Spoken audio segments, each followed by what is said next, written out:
Hi friend, ನಮಸ್ತೆ. ಎಲ್ಲರೂ ಹೇಗಿದ್ರೆ ಎಲ್ಲರೂ ಚೆನ್ನಾಗಿದ್ದಾರೆ ಅಂದ್ಕೊಳ್ತೀನಿ. ನಾನು ಕೂಡ ತುಂಬ ಚೆನ್ನಾಗಿದ್ದೀನಿ. ಬನ್ನಿ, ಹಾಗಿದ್ರೆ ಇವತ್ತಿನ ವಿಡಿಯೋನ ಶುರು ಮಾಡೋಣ. ಅದಕ್ಕಿಂತ ಮುಂಚೆ ಯಾರೆಲ್ಲ ನನ್ನ ಚಾನಲ್ನ ಸಬ್ಸ್ಕ್ರೈಬ್ ಆಗಿಲ್ಲ ದಯವಿಟ್ಟು ಸಬ್ಸ್ಕ್ರೈಬ್ ಮಾಡ್ಕೊಳ್ಳಿ. ಹಾಗೆ ಪಕ್ಕದಲ್ಲೇ ಕಾಣೋ ಬೆಲ್ ಐಕನನ್ನು ಪ್ರೆಸ್ ಮಾಡಿ. ಹಾಗೆ ಆದಷ್ಟು ನಿಮ್ಮ ಫ್ಯಾಮಿಲಿ ಫ್ರೆಂಡಿಗೆ ನನ್ನ ವಿಡಿಯೋನ ಶೇರ್ ಮಾಡಿ. ಸೊ ಇದೇನಪ್ಪ ವಾಯ್ಸ್ ಮಾತ್ರ ಬರ್ತೈತೆ, ಫೋಟೋ ಹಾಕಿದ್ದಾಳೆ ಅನ್ಕೊಂಡ ಒಂದೆರಡು ಫೋಟೋ ಇದ್ದು ಹಂಗೇ ಅದನ್ನು ಹಾಕ್ಬಿಟ್ಟೆ ಅಷ್ಟೇ. ಇದನ್ನು ಕ್ಲಿಪ್ಪಿಂಗ್ ಹೇಳೋದಕ್ಕೆ ಬನ್ನಿ ವಿಡಿಯೋನ ಶುರು ಮಾಡೋಣ, ತಡ ಮಾಡೋದು ಬೇಡ. ಎಲ್ಲರೂ ನಮ್ಮೂರು ಪ್ರಾಪರ್ನಾಗಿರೋ ಊರು ಯಾವುದು, ನಿಮ್ಮ ಫೋನ್ ನಂಬರ್ ಕೊಡಿ ಅಕ್ಕ ಅಂತೆಲ್ಲ ಕಮೆಂಟ್ ಸೆಕ್ಷನಲ್ಲಿ ಕೇಳ್ತಿದ್ದೀರಾ. ಸೊ ಫೋನ್ ನಂಬರ್ ಎಲ್ಲ ಕೊಡೋದಕ್ಕೆ ಆಗೋದಿಲ್ಲ. ಸೊ ಇನ್ನೊಂದು 2 ತಿಂಗಳು ಬಿಟ್ಟು ನಮ್ದೊಂದು ಹಸು ಮಾರಬೇಕಂತ ಅಂದ್ಕೊಂಡಿದ್ವಿ. ಆಲ್ ಬ್ಲಾಕ್ ಹೆಚ್ಚಿತ್ತು. ಒಂದು ಟೈಮಿಗೆ 10ರಿಂದ 12 ಲೀಟ್ರ್ ಹಾಲು ಕೊಡುತ್ತೆ. ಒಂದು ಟೈಮಿಗೆ ಅಂದರೆ ಬೆಳಿಗ್ಗೆ 10ರಿಂದ 12, ಸಾಯಂಕಾಲ 10ರಿಂದ 12. ನಾನು ಬೇಕಾದ್ರೆ ಗ್ಯಾರಂಟಿ ಕೊಡ್ತೀನಿ ಇದಕ್ಕೆ. ಸೊ ಇವಾಗ ಅದು 7 ಮಂತ್ ಪ್ರೆಗ್ನೆಂಟ್ ಇದೆ, ಅಂದರೆ 7 ತಿಂಗಳಾಗೈತೆ. ಸೊ 9 ತಿಂಗಳು ತುಂಬ ಗಬ್ಬಾದಾಗ ಮಾರಬೇಕು ಅಂತ ಇದ್ದೀನಿ. ಸೊ ಅದು ಮಾರಬೇಕಾದ್ರೆ ನಾನು ಅದನ್ನು ವೀಡಿಯೋ ಮಾಡಿ ಹಾಕ್ತೀನಿ ಯಾರಿಗಾದ್ರೂ ಬೇಕಾದರೆ ಆವಾಗ. ಸೊ ನಾನು ಮನೆಯವ್ರ ನಂಬರನ್ನು ನಾನು ಡಿಸ್ಪ್ಲೇಯಲ್ಲಿ ಹಾಕಿರ್ತೀನಿ. ಅಲ್ಲಿವರೆಗೂ ನಂಬರ್ ಕೊಡೋದಕ್ಕೆ ಆಗಲ್ಲ. ಮತ್ತು ನಮ್ಮದು ಪ್ರಾಪರ್ ಊರು, ನಾವಿರೋದು ಎಲ್ಲಿ ಹಿರಿಯೂರು ಅಂತ ಮಾತ್ರ ನಾನು ಎಲ್ಲ ವಿಡಿಯೋದಲ್ಲಿ ಹೇಳಿದ್ದೀನಿ. ಮತ್ತು ಕಮೆಂಟ್ ಮಾಡಿರೋರಿಗೂ ಸಹಿತ ನಾನು ಹಿರಿಯೂರು ಅಂತಂದೇ ಹೇಳಿರೋದು. ಸೊ ನಾನಿರೋದು ಪ್ರಾಪರ್ ಊರು ಯಾವುದು ಅಂತ ಹೇಳಿಲ್ಲ. ಸೊ ಇವತ್ತು ನಾನು ನಮ್ಮೂರು ಯಾವುದು ಅಂತ ಹೇಳ್ಬೇಕು ಅಂದ್ಕೊಂಡಿದ್ದೀನಿ. ಅದು ಹಿರಿಯೂರಿಂದ ಎಷ್ಟು ಕಿಲೋಮೀಟರ್ ಇದೆ, ಎಷ್ಟಾಗುತ್ತೆ ಅನ್ನೋದನ್ನು ಹೇಳ್ಬೇಕು ಅಂತ ಅಂದ್ಕೊಂಡಿದ್ದೀನಿ. ಅದಕ್ಕೋಸ್ಕರ ಈ ಬ್ಲಾಗ್ನ ಮಾಡ್ತಾಯಿದ್ದೀನಿ. ಸೊ ನಾನು ಇರೋದು ಬಂದ್ಬಿಟ್ಟು ಹಿರಿಯೂರು ಹತ್ರ ಇರುವಂತಹ ದೊಡ್ಡಘಟ್ಟ, ಅಂದರೆ ವಾಣಿ ವಿಲಾಸ ಸಾಗರ ಏನು ಮಾರಿಕಣಿವೆ ಅಂತೀವಲ್ವ, ಆ ಹಿರಿಯೂರಿಂದ ಮಾರಿಕಣಿವೆಗೆ ಹೋಗೋ ರೂಟಲ್ಲಿ ಸಿಗುತ್ತೆ. ಅಂದರೆ ಈ ಕಡೆ ಏನು ದೊಡ್ಡಘಟ್ಟ, ಈ ಕಡೆ ರೂಟಲ್ಲಿ ಕುರುಬ್ರಳ್ಳಿ ರೂಟಲ್ಲಿ ಹೋಗ್ತಿಂದ ಬರುತ್ತೆ. ಆ ಕಡೆ ಬೀರೇನಹಳ್ಳಿ ಆ ರೂಟಲ್ಲಿ ಹೋಗ್ತೀವಿ ಅಂದರೆ ಕಾಣೋದಿಲ್ಲ, ಆ ರೂಟಲ್ಲಿ ಹೋದರೆ ಸಿಗಲ್ಲ. ಸೊ ಇಲ್ಲಿ ಏನು ಇವಾಗ ನಾನು ಹೇಳಿದ್ನಲ್ವ, ಅಲ್ಲಿ ಆದರೆ ಬರುತ್ತೆ, ಈ ಕಡೆ ಬರೋದಿಲ್ಲ ಅದು. ಸೊ ಕುಣಿಕೆರೆ ಅಂತಲೂ ಬರುತ್ತೆ ನಮ್ಮೂರದ. ನಮ್ಮ ಹಿರಿಯೂರಲ್ಲಿ ಈ ಕಡೆ ಆಟೋ ಸ್ಟ್ಯಾಂಡಿಗೆ ಬಂದು ದೊಡ್ಡಘಟ್ಟ ಅಂದರೆ ಹೇಳ್ತಾರೆ. ಸೊ ನಾವಿರೋದು ದೊಡ್ಡಘಟ್ಟದಲ್ಲಿ, ಅದರಲ್ಲೂ ದೊಡ್ಡಘಟ್ಟ ಅಂದರೆ ಊರಲ್ಲಿಲ್ಲ, ನಾವಿರೋದು ಜಮೀನಲ್ಲಿ. ಸೊ ಇನ್ನೊಂದು 2 ತಿಂಗಳು ಬಿಟ್ಟು ನಂಬರ್ ಹಾಕ್ತೀನಲ್ವ, ಆವಾಗ ಬೇಕಾದ್ರೆ ನೀವು ಕಾಂಟ್ಯಾಕ್ಟ್ ಮಾಡ್ಕೊಳ್ಬೋದು. ನಿಮಗೇನೇ ಇನ್ಫಾರ್ಮೇಷನ್ ಬೇಕಿದ್ದರೂ ಕೇಳಬಹುದು. ಮತ್ತು ನಾನು ಪುದೀನ ಹಾಕ್ತೀನಿ ಅಂತ ಅಂದ್ಕೊಂಡಿದ್ದೆ, ಅದ್ರದ್ದು ಸ್ವಲ್ಪ ಕ್ಲಿಪ್ಪಿಂಗ್ ತೊಗೊಂಡಿದ್ದೀನಿ, ಅದನ್ನೇ ಆ್ಯಡ್ ಮಾಡ್ತೀನಿ, ನೋಡ್ಕೊಂಡು ಬನ್ನಿ. ಪುದೀನೂ ಹಾಕಿದ್ದೀನಿ. ಚಿಗುರಿದೆ, ಅದು ಚಿಗುರಿರೋದು ವೀಡಿಯೋ ಮಾಡಿಲ್ಲ, ಬಟ್ ಬೇರಿಂದ ಮಾತ್ರ ವೀಡಿಯೋ ಮಾಡಿದ್ದೆ. ಸೊ ಅದು ಚಿಗುರಿದ ಮೇಲೆ ಯಾವ ರೀತಿ ಇರುತ್ತೆ, ಅದು ಏನು ರೇಟು, ಏನು ಬೆನಿಫಿಟ್ ಇದೆ ಪುದೀನದಿಂದ ಅನ್ನೋದನ್ನು ಸಹಿತ ನಾನು ನಿಮ್ಮ ಹತ್ರ ಮುಂದಿನ ದಿನಗಳಲ್ಲಿ, ಪುದೀನ ಸೊಪ್ಪು ಬಂದಾದಮೇಲೆ ಮುಂದಿನ ದಿನಗಳಲ್ಲಿ ಶೇರ್ ಮಾಡಿಕೊಡ್ತೀನಿ. ಯಾಕೆ ಆ ಕಡೆ ಓಡಾಡ್ತಿದ್ದೀನಿ ಅಂದರೆ ನೋಡಿ, ಅಡುಗೆ ಮಾಡ್ತಾಯಿದ್ದೀನಿ, ಅದೇ ಗ್ಯಾಪಲ್ಲಿ ನನ್ನ ವೀಡಿಯೋ. ಈಗ ನೆಕ್ಸ್ಟು ಬೇರೆ ಅಷ್ಟು ಖಾಲಿ ಮಾಡಿದ್ಲಪ್ಪ, ಉಂಡಿದ್ಲ ಕಣು, ಮಂಚದ ಮೇಲೆ ಬಿದ್ದಿತ್ತು ಪ್ಲೇಟು ಚಮಚ. ಕೇಳು, ಸುಳ್ಳು ಹೇಳ್ಬೇಡಪ್ಪ ಅಂತ. ನೋಡಿ ಫ್ರೆಂಡ್ಸ್, ನಾವೀಗ ಹೊಸ ಹಾರ್ವೆಸ್ಟಿಂಗ್ ಮಾಡ್ತಾಯಿದ್ದೀವಿ. ಪುದೀನ ಫಸ್ಟ್ ಟೈಮ್ ನಾವು ಹಾಕ್ತಿರೋದು. ನಮ್ಮದು ಚೆನ್ನಾಗಿ ಬಂದರೆ ಪುದೀನ ಸೊಪ್ಪಲ್ಲಿ ಎಷ್ಟೆಲ್ಲ ಲಾಭ ಐತೆ, ಎಷ್ಟು ರೂಪಾಯಿಗೆ ತಗೊಂತಾರೆ ಅಂತ ಹೇಳ್ತೀನಿ ನಾನು. ಕರೆಂಟ್ ಬರೋ ತನಕ ನಾನು ಹೋಗಿ ಕಟ್ಟಲ್ಲ. ಕತ್ಲು ಮನೆಗೆ ಯಾರು ಕಟ್ತಾರೆ? ನೀನು ಹಾಕ್ತೀವಿ ಬ್ಯಾಟ್ರಿನ? ಹಾಂ ಹೋಗಿ ನೀನೇ ಕಟ್ಟಬರ್ಗ, ಹೋಗಿ ಶೆಡ್ನಾಗೆ. ಸೊ ನಮ್ಮ ಮನೆಯವರು ನಡುವೆ ಮಾತಾಡ್ಸಿ ಮರೆಸ್ತಾರೆ ಫ್ರೆಂಡ್, ನಾವೇನಾರು ಹೇಳೋಣ ಅನ್ಕೊಂಡ್ರೆ. ಇದು ಪುದೀನ ಸೊಪ್ಪು ನಮ್ಮೂರಲ್ಲಿ ಒಬ್ರು ಹಾಕಿದ್ರು. ಸೊ ಇದು ಫಿಕ್ಸ್ ರೇಟು, 5 ರೂಪಾಯಿಗೆ ಒಂದು ಶೂಟ್ ತಗೊಳ್ತಾರೆ ನಮ್ಮ ಹತ್ರ. ಅವ್ರು ಎಷ್ಟಕ್ಕೆ ಮಾರ್ತಾರೆ ಅದೆಲ್ಲ ನಮಗೆ ಗೊತ್ತಿಲ್ಲ. ಫಿಕ್ಸ್ ರೇಟ್ 5 ರೂಪಾಯಿಗೆ ಒಂದು ತಗೊಳ್ತಾರೆ. ಸೊ ಚೆನ್ನಾಗೈತೆ, ಒಂದು ಸತಿ ಹಾಕಿದರೆ 3 ವರ್ಷ ಬರುತ್ತಂತೆ. ನನಗೂ ಗೊತ್ತಿಲ್ಲ, ನಾನು ಫಸ್ಟ್ ಟೈಮು ನಮ್ಮೂರಿಂದ ನಮ್ಮ ಅಮ್ಮಂತಾಗಿ ಇಷ್ಟ ತರಿಸ್ಕೊಂಡಿದ್ದೀನಿ. ಅಲ್ಲಿ ಇಲ್ಲಿ ಹುಡುಕಿ ನಮ್ಮ ಅಮ್ಮ ಕೊಟ್ಟು ಕಳಿಸಿದ್ದೆ. ಇದ್ರದ್ದು ಬೀಜ ಬರೋಲ್ಲ, ಕಡ್ಡಿನೇ. ಸೊ ನಾವು ನಮ್ಮೂರಲ್ಲಿ ಹಾಕಿರೋರನ್ನ ಕೇಳಿದ್ದಕ್ಕೆ ಅವ್ರು ಕೊಡಲ್ಲ ಅಂತ ನಿಷ್ಠುರವಾಗಿ ಮಾತಾಡೋರೆ. ಆದರೂ ಪರವಾಗಿಲ್ಲ, ಬೇಜಾರೇನಿಲ್ಲ. ಸೊ ನಾವು ಇವಾಗ ನಮ್ಮೂರಿಂದ ತರಿಸ್ಕೊಂಡಿದ್ದೀನಿ, ನನ್ನ ತವ್ರ ಮನೆಯಿಂದ. ಇದನ್ನು ಹಾಕಿ ಬೆಳೆದು ನಾನು ಅವ್ರಂಗೆ ಕೊಡಲ್ಲ ಅನ್ನಲ್ಲ, ಬೇರೆಯವರು ಬೆಳೀಲಿ ಅಂತ ನಾನು ಅಲ್ದಾಗಿದ್ದೆ ಜಾಸ್ತಿ. ಅಳ್ದಿದ ತಕ್ಷಣ ನಾನು ಅವ್ರಿಗೆ ಹೇಳ್ತೀನಿ ಇದರಿಂದ ಎಷ್ಟು ಲಾಭ ಐತೆ ಅಂತ ಹೇಳ್ಬಿಟ್ಟು ನಾನು ಕೊಡ್ತೀನಿ. ನಾನು ಉದ್ಧಾರ ಆಗೋದಲ್ದಲ್ಲಿ ಇನ್ನೊಬ್ರನ್ನ ಉದ್ಧಾರ ಮಾಡಬೇಕಂತ ತೀರ್ಮಾನ ಮಾಡಿದ್ದೀನಿ. ಅದಕ್ಕೋಸ್ಕರ ತಂದಿದ್ದೀನಿ, ಹಾಕ್ಬೇಕಂತ ಇದ್ದೀನಿ. ಹಾಕ್ತೀನಿ ನಾಳೆ ಬೆಳಿಗ್ಗೆ. ಇವತ್ತು ಬೆಳಿಗ್ಗೆ ನಮ್ಮಮ್ಮ ಬಸ್ಸಿಗೆ ಕೊಟ್ಟು ಕಳಿಸಿ ತೀಸ್ಕೊಂಡಿದ್ದೀನಿ.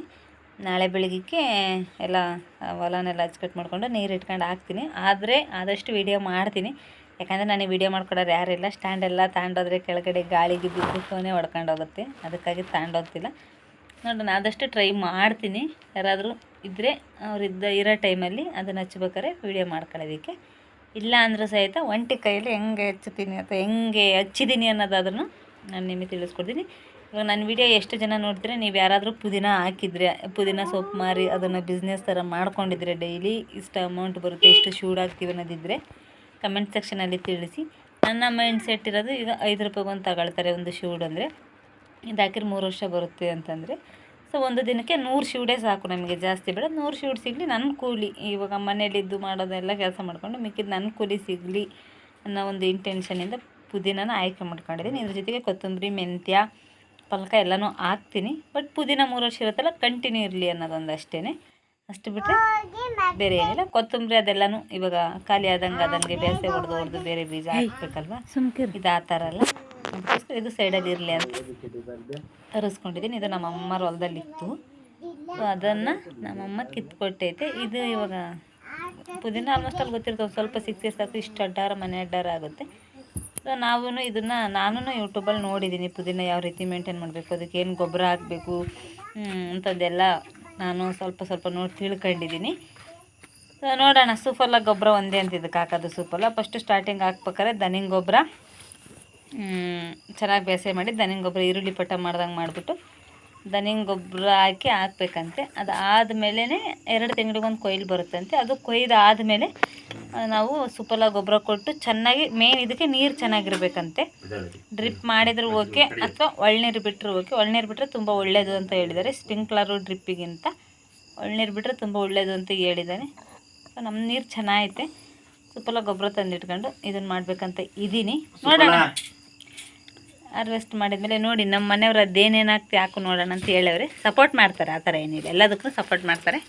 ಸೊ ನೋಡೋಣ, ಇದು ಹಾಕಿದ್ಮೇಲೆ ಹೆಂಗೆ ಬರುತ್ತೆ ಏನು ಅನ್ನೋದನ್ನು ನಾನು ನಿಮ್ಮ ಹತ್ರ ಶೇರ್ ಮಾಡ್ಕೊಳ್ತೀನಿ ಮುಂದಿನ ದಿನಗಳಲ್ಲಿ. ಸೊ ಅದನ್ನು ಸೋಸಬೇಕು. ಇವಾಗ ಸೋಸಿರೆ ಬಾಡುತ್ತೆ ಅಂತ ಹೇಳ್ಬಿಟ್ಟು ತಂಗ್ಳು ಬಟ್ಟೆ ಮೇಲೆ ಹಾಕಿ ಹಿಂಗೆ ಇಟ್ಟು ನಾಳಿಕೆ ಸೋಸೋಣ ಅಂತ ಇದ್ದೀನಿ. ನೋಡಿ ಇಷ್ಟೈತೆ, ಇದೆಷ್ಟಕ್ಕಾಗುತ್ತೆ ಅಂತ ಗೊತ್ತಿಲ್ಲ. ಏನು ಇಷ್ಟೇ, ಒಂದೊಂದು 2 ಇಂಚಷ್ಟು ಕಡ್ಡಿ, 2 ಗಣ್ಣಿಗೆ ಆ ಕಡ್ಡಿ ಮುರ್ಕೊಂಡು 4 ಇಂಚಿಗೊಂದನ್ನು ಸುಂಚ್ಬೇಕಂತೆ. ಇದು ಗದ್ದೆ ಸಸಿ ಹಾಕ್ತಾರಲ್ವ, ರಾಗಿ ಸಸಿ, ಆ ಥರ ಸುಂಚ್ಬೇಕಂತೆ. ಫೋನಲ್ಲಿ ನೋಡಿದ್ದೀನಿ, ಆ ಥರ ಹಾಕ್ಬೇಕಂತ ಇದ್ದೀನಿ. ಹಾಕ್ತೀನಿ, ಬಿಡೋದಿಲ್ಲ. ಫ್ರೆಂಡ್, ಮೆಕ್ಕೆಜೋಳದ ಹೊಲ್ದಾಗ ಇದ್ದೀನಿ. ಹಂದಿ ಮನಕ್ಕೆ ಹೋಗವೆ ಮೆಕ್ಕೆಜೋಳನ, ಅದನ್ನು ಓದ್ಕೊಂಡು ಹೋಗೋಣ ಅಂತ ಬಂದಿದ್ದೀವಿ. ನಮ್ಮದ್ರಲ್ಲಿ ಒಂದು 4 ದಂಟು ಹೊಡೆದವೆ, ನಮ್ಮ ಅಜ್ಜಿಯವ್ರದ್ರಲ್ಲಿ ಒಂದು 2 ಹೊಡೆದವೆ. ನಮ್ಮ ಪಕ್ಕದ ನಮ್ಮ ದೊಡ್ಡಮ್ಮರಲ್ದಲ್ಲಿ ಅವ್ರಲ್ದಾಗ 1 ಹತ್ರ ಬಿಡ 1 ಹೊಡೆದವೆ. ಮೊದಲನೇದಾಗಿ ಪೂಜೆ ಮಾಡಿ ಹೋಗಿದ್ದೆ ಹಂದಿ. ನನ್ನಿಂದ ಕಾಣ್ತಿರೋದೆಲ್ಲ ಮೆಕ್ಕೆಜೋಳ. ಅಪರೂಪ ಮಳೆಗಾಲ ಚೆನ್ನಾಗಿ ನಡೆಸಿ ಬೆಳೆ ಬಂತು ಅಂತ ಖುಷಿಯಾಗೋಣಂದರೆ ಹಂದಿ ಕಾಟಲ್ಲಿ ವರ್ಷ ಮೆಕ್ಕೆಜೋಳ ಬೆಳಿಬೋದು ಅಂದರೆ ಏನು ಮಾಡಿ ಬರಲ್ಲ. ರೈತರ ಕಷ್ಟ ಹಿಂಗಾಯ್ತು. ಯಾರಿಗೆ ಹೇಳೋದು, ಯಾರಿಗೆ ಬಿಡೋದು? 20-30 ಸಾವಿರ ಬಂಡವಾಳ ಹಾಕಿರ್ತೀವಿ.